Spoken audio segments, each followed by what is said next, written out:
Hi, this is Srirag Ramadgu. In this video, we'll learn some of the basics of Pandas packages in Python.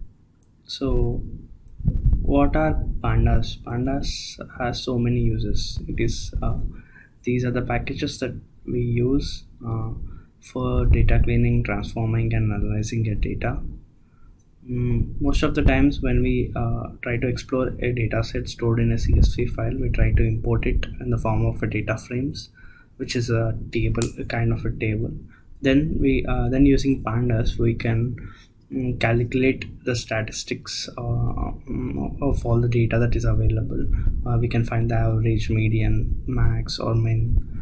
We can find the correlation between two columns, or the distribution of the data, and we can even perform cleaning operations on the data frames. We can filter the rows, columns, and we can even use the packages like matplotlibs to do the visualization part. We can use all the plot bars, or the lines, the histograms, the bubble graphs, and all. And we can even store this clean data that is transformed and analyzed back into a CSV file using this pandas packages. There are two core components of pandas. There are series and data frames. The series is essentially a column, and a data frame is a multi-dimensional table made up of collection of series. We'll take some examples to learn about pandas data frames and series. So initially, first let's try to import the pandas and name it as PD. So I have imported it. Now let's look at let's first use data frames. Data frame is a table. It contains all an array of individual entries, each of which has certain values. So each entry corresponds to a row and a column. So let's take an example here. So let's run this. Here A and B are the keys, and I have set of values 62, 83, and 172 and 93, which are integers. So we can see the data frame here with index 0 and 1, and A and B. So we can it's not just integers that we can allocate here. We can even we can even use strings or sentences, group of strings. Like example, as we can see, we are using pd.dataframe constructor here to generate these data frame objects. And the syntax here for declaring a new one is a dictionary whose keys are the column names and whose values are the list of entries. And this is a standard way of constructing a new data frame. Now let's if suppose we don't need the indexes to be 0 and 1, and we would like to have our own index name. What can I do? So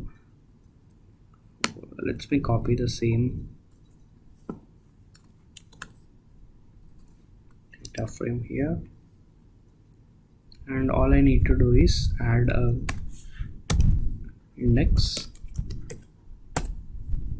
equal to, here you go. So this is how we can add the indexes. Now what about series? As we learned that series is a sequence of data values. If a data frame is a table, then series is a list, and in fact you can create one with nothing more than a list. So how do I create a series? It's just pd dot series, some random values. So here's a series with index 0 to 4, and we can even see the data type in 64. It's in a sense it's a single column of data frame, so we can assign column values to the series the same way as we did before for the data frames using the index parameter. So let me try that too. Say if suppose we have a CSV file within our personal computer, and we would like to import that CSV file as a data frame. How do we do that? So we have uh, we can use pd.read underscore CSV function to read the data into a data frame. So it can be done something like that, as follows: data equal to pd dot read underscore CSV, and I can include the location of the file and the file name. If suppose I have a data frame that I have imported from this using this option, and now I would like to know what is the size, the shape of this data frame. What do I do? Say suppose I'll take the example. I'll take this example. I'll name it as data2. How do I know the shape of this data2 data frame? All I need to do is data2 dot shape. Let's see, it's a 2x2 matrix.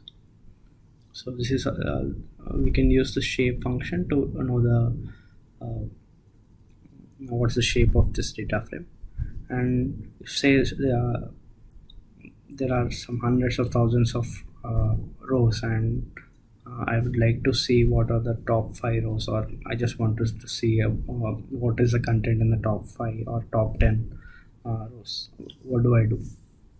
So all I need to do is the data frame name dot head and the number that you wanted. Do you want the top 5 or top 2, top 3, or the first one? So here you go, the first one, first row. I'll take the same example which we took in the first case.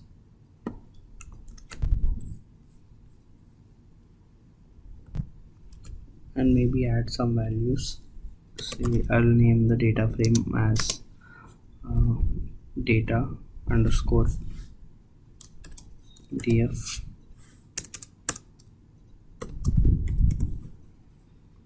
and I'll add some more, say 6, say 2 and 1, and I'll even add index here. Say these are the scores of each person in subject A and subject B. So this is the data frame that we have right now, and we have native accessories in Python. Native Python objects provide good ways of indexing data. So as we already saw the data frame, let's say all the values, all the student marks for the subject A. So all I need to do is the data frame. So now we have all the student marks, the subject A, and the kind of data frame that we have in this, which is int 64. Say I would like I can even instead of using just dot a, I can even use this another notation, df of a. Even this can be used here. So this is an indexing operator that I used here. So these two ways to get the series out of a data frame, neither of them is more or less semantically valid. Both indexing operators does have the same same function, but the second one, this one has a bit advantage over the previous one, because say if there is a column name with two different words, or that has a reserved characters, then we can't use the previous notation. We are supposed to use the dictionary rotations. So how do I get the value of the the score of the person's tree in subject B, that is 172? All I need to do is the data frame df of a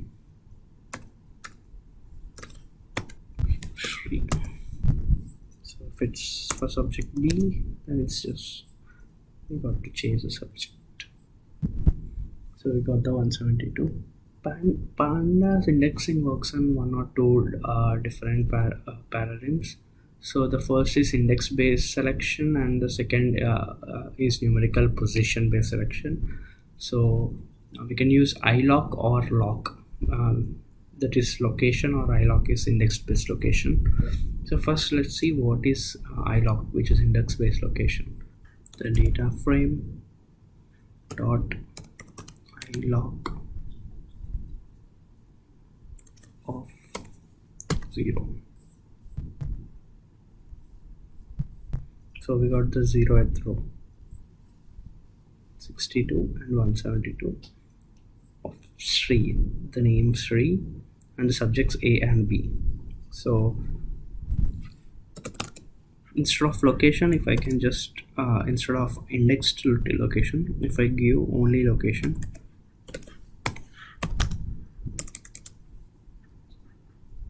dot loc, so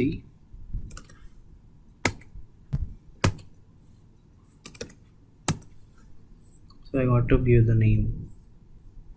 That's how I get the values of the person Sri when I use LOC. If I use ILOC, all I need to know is the location, the index value. So if we need all the values, so how do I know? How do I do that? So I can use the same code here, and instead I can just do it as this. So these are some of the basics of pandas. The next video we'll learn some more about some more functions in pandas. Thank you.